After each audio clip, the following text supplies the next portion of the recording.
Linhas de trabalho e guias da Umbanda para leigos e iniciantes. Linhas de trabalho da Umbanda. A assistência dos guias de Umbanda é incondicional, não conhece fronteira, pois são trabalhadores de Deus, e Deus está em tudo. A preta velha avó Benedita ensina que a maioria das chamadas linhas de Umbanda são muito mais antigas que a própria Umbanda, tendo em sua militância espíritos das mais diversas etnias e culturas. O fator agregador dessas consciências espirituais é a sintonia com o arquétipo que existe por detrás de cada linha, que também pode ser identificado como um orixá ou uma vibração, ou um sentido, ou um elemento, ou um santo, etc. Arquétipo é um modelo de comportamento, de crença e características que molda nossos sentimentos, emoções, pensamentos e atitudes e que são comuns a todos porque nascem das vivências experimentadas ao longo de várias gerações. Por exemplo, Madre Teresa de Calcutá é o arquétipo da bondade, pois ao ser mencionado o seu nome logo pensamos em uma pessoa caridosa e inclinada a fazer o bem.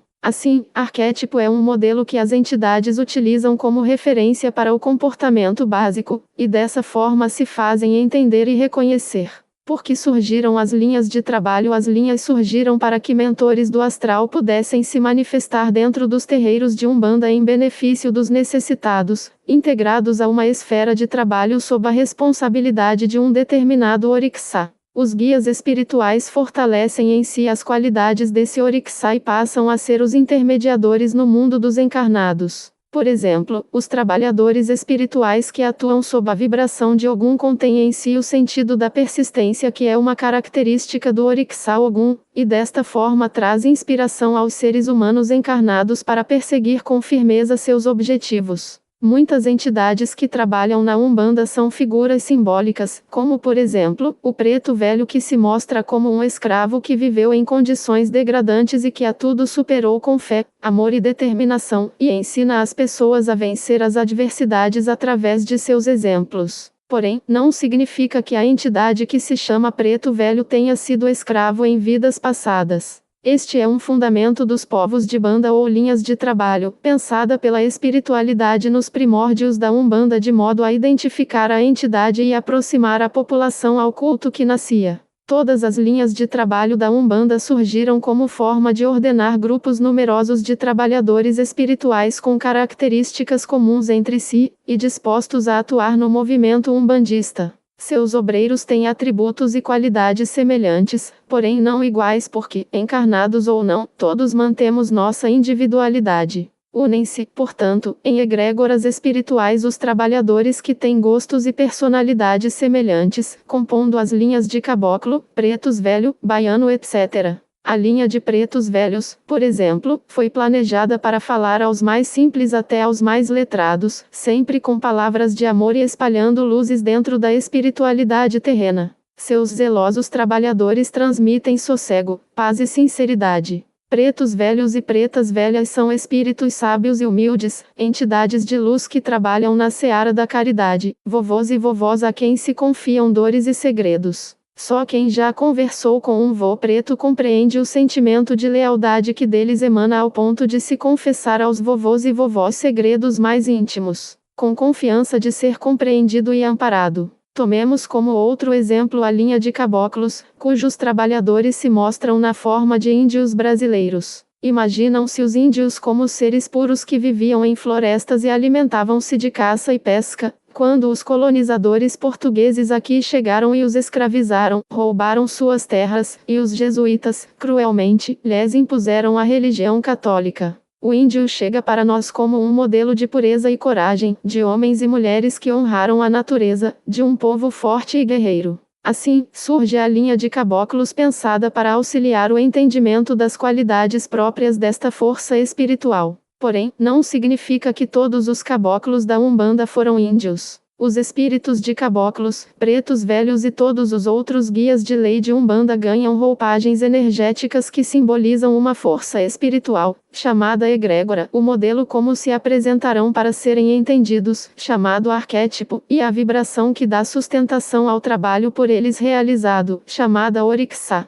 Que proveito teria se os guias de Umbanda, tão criticados pelos preconceituosos, se apresentassem como Dr. Fulano de tal, prodígio em matemática ou Dr. Beltrano, mestre nas leis da dinâmica química ou Dr. Cicrano, laureado com o Nobel de Física. Umbanda é religião e não ciência. Os guias não se apresentam como doutores ou com nomes pomposos, famosos, com a finalidade de causar excessiva impressão na mente das pessoas porque não precisam disso, são desprovidos do ego. Perguntas: os espíritos trabalhadores são agregados por cultura ou religião? Os espíritos são agregados através da afinidade mental e emocional, pois no mundo espiritual não há barreira da língua, religião, cultura, etc. O que é arquétipo? É um conjunto de crenças, informações, emoções e sentimentos, pensamentos e ações que determinam o modo que a nossa mente irá entender e seguir.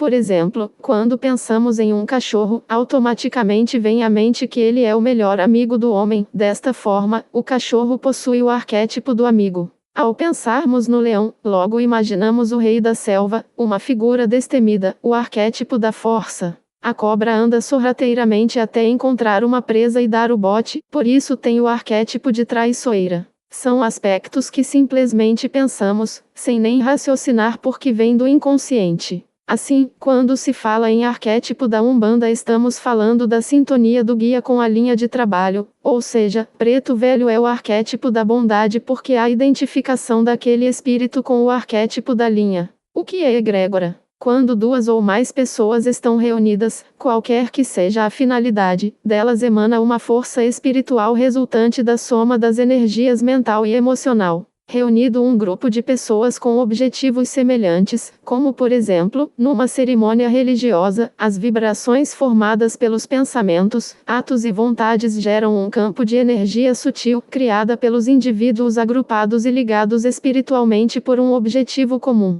A força espiritual resultante desse agrupamento é uma egrégora. Os clarividentes descrevem a força da egrégora como esferas de energia emanadas da mente de todos os envolvidos. Quem são os guias espirituais na Umbanda? Os seres humanos coexistem em meio a uma multidão de outros seres, aí incluídos os animais. As ações do homem influenciam e direcionam a felicidade de todos. Auxiliar o homem no ajuste correto dessas influências é o objetivo dos guias da Umbanda. Caboclo arranca-toco, também chamados catiços ou capangueiros, os guias são protetores e mentores espirituais entendidos como mensageiros. São trabalhadores da luz dispostos a guiar, intuir e proteger por uma ou mais encarnação, auxiliando o ser humano em sua evolução espiritual. São espíritos humanos que já viveram no plano físico, passaram por várias encarnações e adquiriram conhecimento e sabedoria e são, portanto, nossos ancestrais. Apresentam-se com roupagens variadas como preto velho, caboclo ou boiadeiro, etc. Com modo de falar e gestual característicos da linha de trabalho, sempre motivados pela firme vontade de ajudar aos irmãos necessitados. Os capangueiros são os enviados dos orixás menores, também chamados falangeiros. Atuam em suas respectivas linhas de trabalho procurando orientar a humanidade em auxílio à evolução espiritual. Nota da editora. No livro Ogum, Falangeiros, Capangueiros e Guia-Chefe há explicação detalhada e de fácil entendimento sobre orixás menores, falangeiros, e catiços, capangueiros. Perguntas: todos os guias são muito evoluídos? Não. Têm variados graus de conhecimento e progresso. Como os seres encarnados, também os guias prosseguem nas suas evoluções, portanto continuam estudando, trabalhando e se aprimorando. Como saber qual o grau de evolução de um guia? Não nos cabe perguntar sobre o grau de evolução dos trabalhadores que vêm por amor nos ajudar, porque isso é assunto pessoal de cada mensageiro. Os guias têm pleno conhecimento de todos os assuntos. Os espíritos incorporantes em todas as religiões desse orbe são almas de homens e mulheres que aqui viveram, assim sendo não possuem nem a plena sabedoria nem a ciência integral. O saber de que qualquer um de nós dispõe, estando encarnados ou desencarnados, se limita ao grau que alcançamos de adiantamento. A opinião do espírito só tem o valor de uma opinião pessoal, e por isso deve-se ter sempre em mente que não são infalíveis. Não é incomum dois guias distintos de um mesmo médium emitir opiniões contrárias a respeito do mesmo tema. Porém, a simples comunicação com essas entidades, independente do que digam os céticos, prova a existência do mundo espiritual e da vida em um mundo paralelo invisível aos nossos olhos, e esse mundo aos poucos vai se revelando aos que quiserem acreditar. Se os guias não têm a resposta definitiva para nossas dúvidas, então por que se dão ao trabalho de vir ao terreiro e conversar conosco? Qual outra forma os encarnados poderiam conhecer a existência do mundo espiritual, seus costumes e a natureza desse mundo? E além do mais, em uma gira de pretos velhos, por exemplo, as pessoas encontram vovôs e vovós com humildade emocionante e que com suas boas palavras, rezas e benzimentos incitam o ser humano a melhorar, a ter uma postura mais amorosa com a humanidade e consigo mesmo. Em gira de caboclo os guias ensinam a alcançar a cura espiritual ou material através da força de vontade, plantam no ser humano a semente da energia do guerreiro e todos sentem a motivação renovada. Os baianos incitam a firmeza nos vários campos da vida, no trabalho, nas relações humanas, firmeza na própria fé na vida para poder alcançar os objetivos. E nenhum deles fala verdades incontestáveis. Porque os guias de Umbanda não se apropriam de nomes conhecidos e respeitados como em outras religiões. Na Umbanda não existe espírito de doutor fulano ou doutor Beltrano, na Umbanda é caboclo tal pertencente à falange tal e ponto final porque a missão dessas entidades é trazer a simplicidade e a fraternidade. Para os umbandistas não importa quem ele é, ou foi, e sim a mensagem. Quando perguntado sobre quem foi em vida, o guia responde simplesmente não importa quem fui. Hoje sou apenas um caboclo, pois não precisa que se preste louvor a seu nome. Esses trabalhadores a todos abrem os braços e estão sempre prontos para ouvir e ajudar. Muitas pessoas pedem aos guias para parar com um vício como, por exemplo, o da bebida, ou adquirir autoestima. Os guias podem atender? Os guias não podem jamais interferir no livre-arbítrio. E também cabe a cada um valorizar a si mesmo. Os guias não são mágicos que vão dar jeito na vida de ninguém. É dever de cada um assumir a responsabilidade de sua vida. Os guias apontam os recursos que a pessoa tem para mudar, mas não carregam ninguém no colo. Se os guias não podem mudar a vida, o que podem fazer em benefício da pessoa? Ensinar que somente ela tem o poder de modificar sua vida é um dos benefícios. Também podem ajudar com conselhos e sugestões. Podem encorajar a mudança, mas coragem e ação para fazer mudanças profundas é responsabilidade de cada um consigo mesmo. Os guias ajudam as pessoas somente quando estão no terreiro? Não. Ajudam o tempo todo sugerindo atitudes misericordiosas, inspirando palavras de consolo e esperança, sugestionando pensamentos positivos que estimulam o ser humano a buscar com serenidade as soluções. Como saber se quem está falando conosco é mesmo um guia de luz? Usando de bom senso saberá se é ou não um mistificador. Perceba se o que o guia diz desperta bons sentimentos. O guia pode fazer previsões para minha vida? Não é papel do guia de Umbanda predizer o futuro nem dizer certos fatos que em nada beneficiam a pessoa conhecer.